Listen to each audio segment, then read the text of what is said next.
خالد کو اکرمہ نے بتایا تھا کہ ابو دجانہ رضی اللہ عنہ رسول اکرم صلی اللہ علیہ وسلم کے آگے جا کھڑے ہوئے۔ ان کی پیٹھ دشمن کی طرف تھی۔ ابو دجانہ رضی اللہ عنہ بیک وقت دو کام کر رہے تھے۔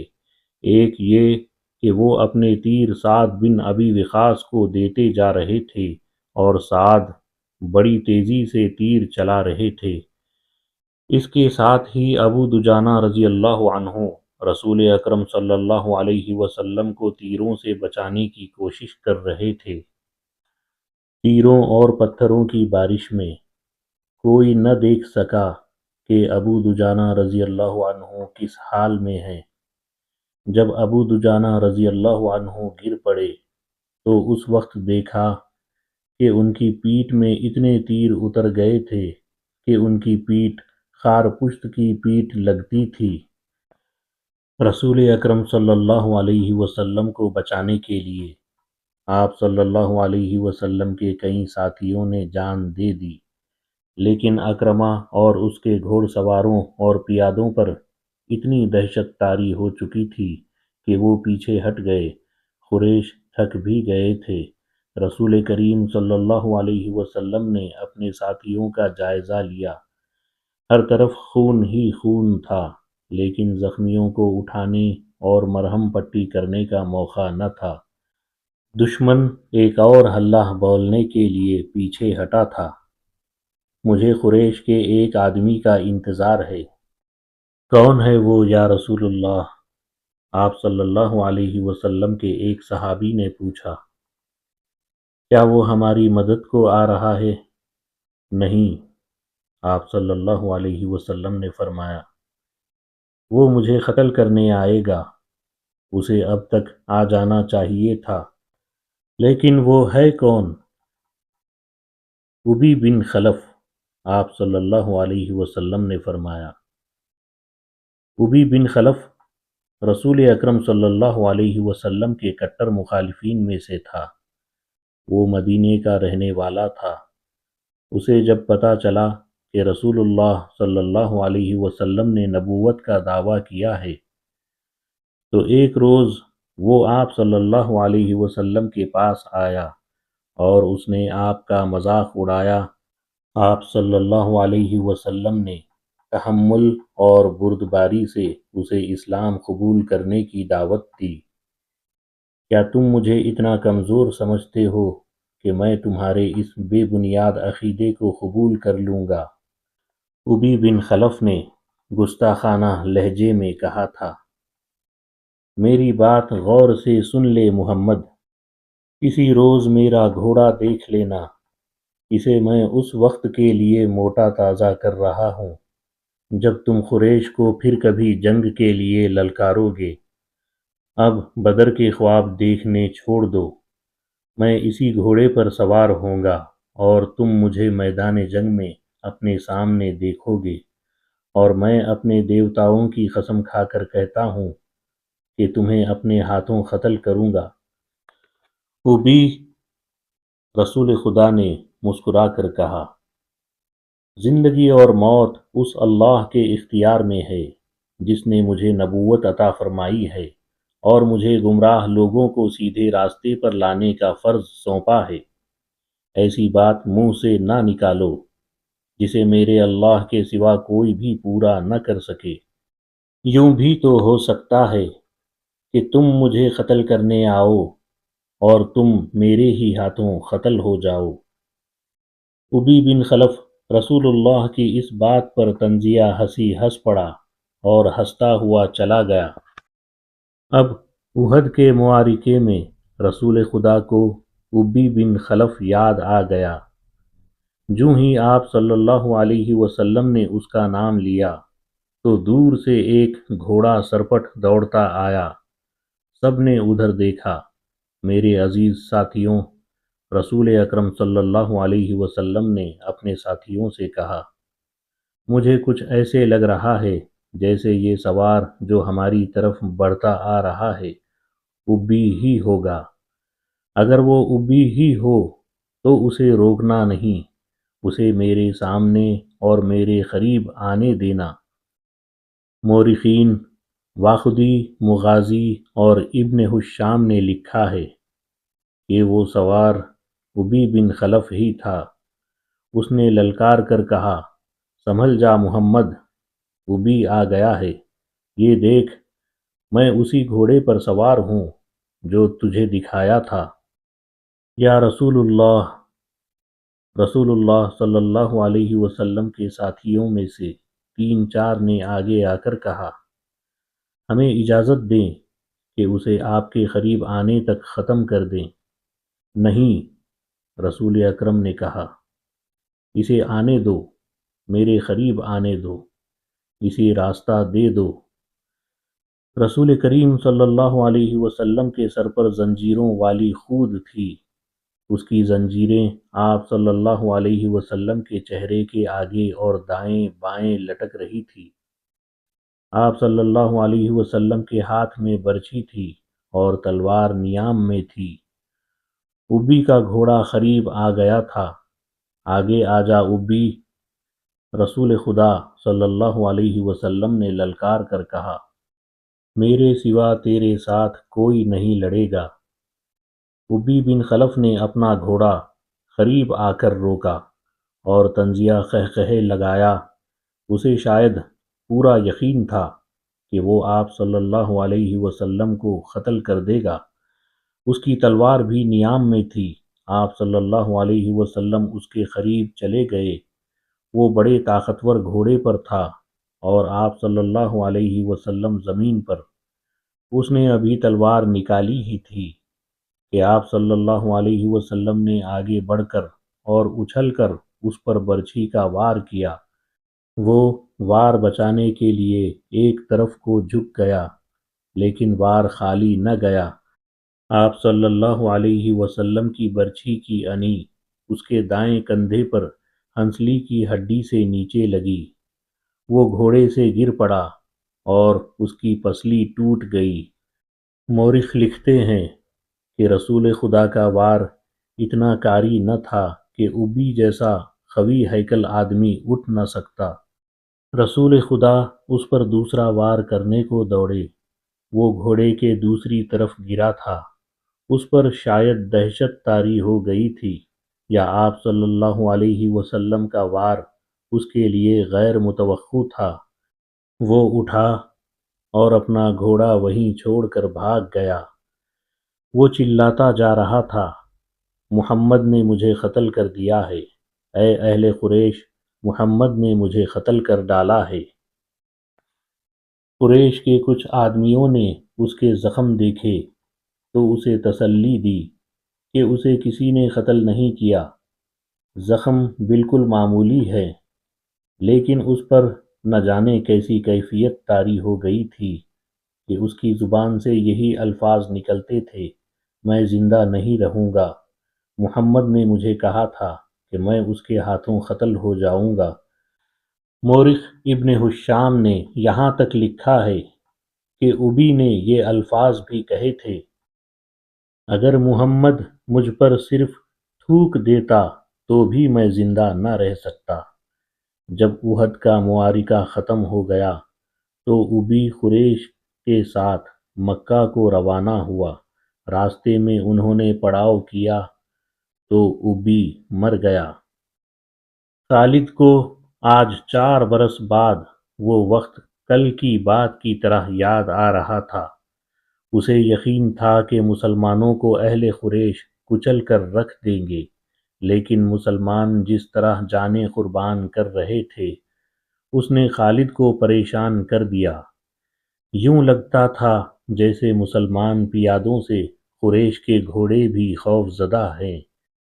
خالد نے اپنے گھوڑے کو ایڑ لگائی اور اس خون ریز معرکے میں ابو سفیان کو تلاش کرتا اس تک پہنچا۔ کیا ہم مسلمانوں کو فیصلہ کن شکست دینے کے قابل نہیں ہیں؟ خالد نے ابو سفیان سے کہا، کیا قریش کی ماؤں کے دودھ ناقص تھے کہ یہ ان مٹھی بھر مسلمانوں سے خوف زدہ ہوئے جا رہے ہیں؟ دیکھو خالد، ابو سفیان نے کہا، جب تک محمد ان کے ساتھ ساتھ ہے اور وہ زندہ و سلامت ہے یہ خون کا آخری قطرہ بہہ جانے تک شکست نہیں کھائیں گے، تو یہ فرض مجھے کیوں نہیں سونپ دیتے؟ خالد نے کہا۔ نہیں، ابو سفیان نے کہا، تم اپنے سواروں کے پاس جاؤ، تمہاری قیادت کے بغیر وہ بکھر جائیں گے۔ محمد اور اس کے ساتھیوں پر حملہ کرنے کے لیے میں پیادے بھیج رہا ہوں۔ آج مدینہ کی طرف جاتے ہوئے خالد کو افسوس ہو رہا تھا کہ ابو سفیان نے اس کے ایک عزم کو کچل ڈالا تھا۔ رسول خدا کے قتل کو وہ اپنا فرض سمجھتا تھا۔ وہ رسول خدا کو قتل کر کے اپنے سب سے بڑے دیوتاؤں حبل اور عزا کی خوشنودی حاصل کرنا چاہتا تھا۔ اس نے اپنے سالار کا حکم ماننا ضروری سمجھا اور اپنے سوار دستے کی طرف چلا گیا۔ اسے اتنا اطمینان ضرور تھا کہ رسول اکرم صلی اللہ علیہ وسلم کے ساتھ اب چند ایک ساتھی ہی رہ گئے ہوں گے اور آپ کو قتل کرنا اب کوئی مشکل نہیں ہوگا، اور اس کے بعد مسلمان اٹھنے کے قابل نہیں رہیں گے۔ خالد کو میدان جنگ کی کیفیت بڑی اچھی طرح یاد تھی۔ اس نے ذرا بلندی سے دیکھا تھا کہ احد کے دامن میں دور دور تک زمین خون سے لال ہو گئی تھی۔ کہیں گھوڑے تڑپ رہے تھے اور کہیں خون میں نہائے ہوئے انسان کراہ رہے تھے۔ زخمیوں کو اٹھانے کا ابھی کسی کو ہوش نہ تھا۔ پھر اس نے دیکھا پیادہ قریش رسول کریم صلی اللہ علیہ وسلم کے قریب پہنچ گئے تھے، اور انہوں نے آپ صلی اللہ علیہ وسلم کے ساتھیوں کا حلقہ بھی توڑ لیا تھا۔ قریش کے 3 آدمی عتبہ بن ابی وقاص، عبداللہ بن شہاب اور ابن قمہ رسول کریم پر پتھر برسانے لگے۔ عجیب صورت یہ تھی کہ عتبہ کا سگا بھائی سعد بن ابی وقاص رسول اکرم صلی اللہ علیہ وسلم کی حفاظت میں لڑ رہا تھا۔ رسول اکرم صلی اللہ علیہ وسلم کے ساتھیوں کی تعداد نہ ہونے کے برابر رہ گئی تھی، یا وہ لڑتے لڑتے بکھر گئے تھے۔ عتبہ نے آپ صلی اللہ علیہ وسلم پر جو پتھر برسائے، ان سے آپ صلی اللہ علیہ وسلم کے نیچے والے 2 دانت ٹوٹ گئے اور نچلا ہونٹ زخمی ہو گیا۔ عبداللہ کے پتھر سے آپ صلی اللہ علیہ وسلم کی پیشانی پر خاصا گہرا زخم آیا۔ ابن قمہ نے قریب آ کر اتنی زور سے پتھر مارا کہ آپ صلی اللہ علیہ وسلم کے خود کی زنجیر کی 2 ٹکڑیاں ٹوٹ کر رخسار میں اتر گئی۔ ان سے رخسار کی ہڈی بھی بری طرح مجروح ہوئی۔ آپ صلی اللہ علیہ وسلم نے برچھی سے دشمن پر وار کرنے کی بہت کوشش کی، لیکن دشمن قریب نہیں آتے تھے۔ آپ صلی اللہ علیہ وسلم کا خون اتنا نکل گیا تھا کہ آپ صلی اللہ علیہ وسلم گر پڑے۔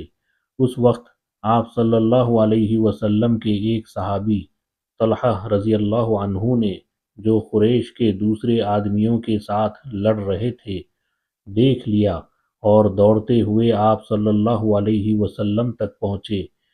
ان کی للکار پر ان کے دوسرے ساتھی بھی آ گئے۔ آپ صلی اللہ علیہ وسلم کو پتھروں سے گرانے والے قریش آپ صلی اللہ علیہ وسلم پر تلواروں سے حملہ کرنے ہی والے تھے کہ سعد بن ابی وقاص رضی اللہ عنہ نے اپنے سگے بھائی عتبہ پر حملہ کر دیا۔ عتبہ اپنے بھائی کا غیظ و غضب دیکھ کر بھاگ اٹھا۔ طلحہ رضی اللہ عنہ نے رسول خدا کو سہارا دے کر اٹھایا۔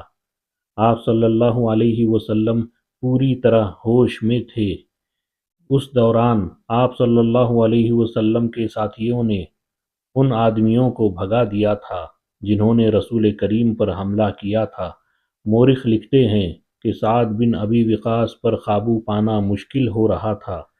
سعد رضی اللہ عنہ کہتے تھے، میں اپنے بھائی کو قتل کر کے اس کے جسم کے ٹکڑے ٹکڑے کر دینا چاہتا ہوں، جس نے میری موجودگی میں میرے نبی صلی اللہ علیہ وسلم پر حملہ کیا ہے۔ وہ اکیلے ہی قریش کی طرف دوڑنے کی کوشش کرتے تھے، انہیں بڑی مشکل سے روکا گیا۔ اگر رسول خدا انہیں رکنے کا حکم نہ دیتے تو وہ کبھی نہ رکتے۔ قریش غالباً بہت ہی تھک گئے تھے، وہ معرکے سے منہ موڑ گئے۔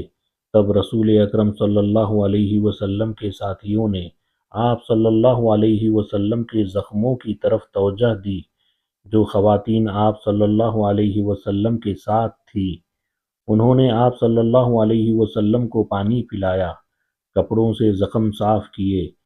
اس وقت یہ دیکھا گیا کہ خود کی زنجیروں کی ٹوٹی ہوئی کڑیاں آپ صلی اللہ علیہ وسلم کے رخسار کی ہڈی میں اتری ہوئی ہیں۔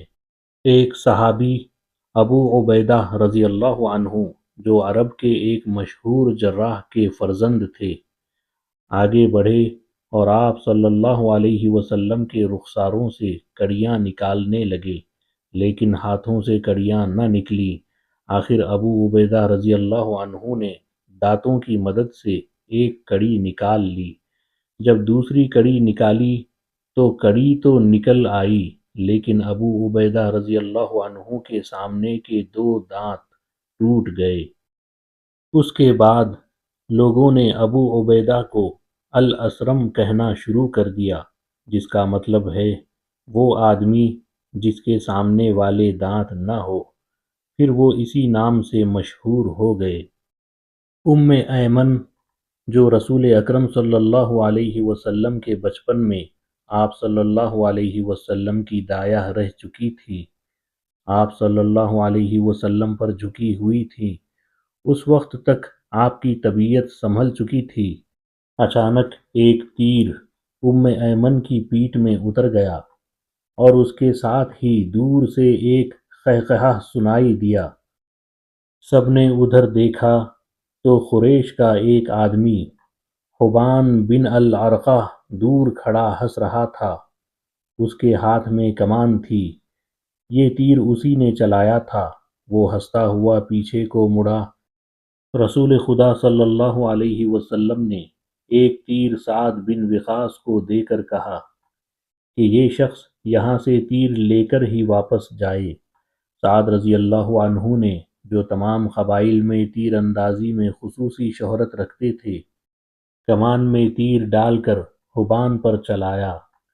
تیر حبان کی گردن میں اتر گیا۔ سعد رضی اللہ عنہ کے تمام ساتھیوں نے بڑی زور سے قہقہہ لگایا۔ حبان نے ڈگمگاتے ہوئے چند قدم اٹھائے اور وہ گر پڑا۔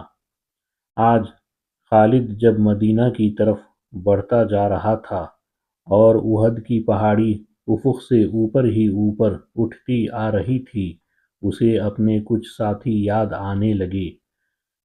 عقیدوں کے اختلاف نے بھائی کو بھائی کا دشمن بنا دیا تھا، لیکن خالد کو یہ خیال بھی آیا کہ بعض لوگ اپنے عقیدے کو اس لیے سچا سمجھتے ہیں کہ وہ اس کے پیروکار ہوتے ہیں۔ حق اور باطل کے فرق کو سمجھنے کے لیے بڑی مضبوط شخصیت کی ضرورت ہوتی ہے۔ ایک سوال اسے پھر پریشان کرنے لگا، میں مدینہ کیوں جا رہا ہوں؟ اپنا عقیدہ مدینے والوں پر ٹھونسنے کے لیے یا ان کا عقیدہ اپنے اوپر مسلط کرنے کے لیے؟ اسے ابو سفیان کی آواز سنائی دی، جو ایک ہی روز پرانی تھی، کیا یہ سچ ہے کہ تم مدینہ جا رہے ہو؟ کیا تمہاری رگوں میں ولید کا خون سفید ہو گیا ہے؟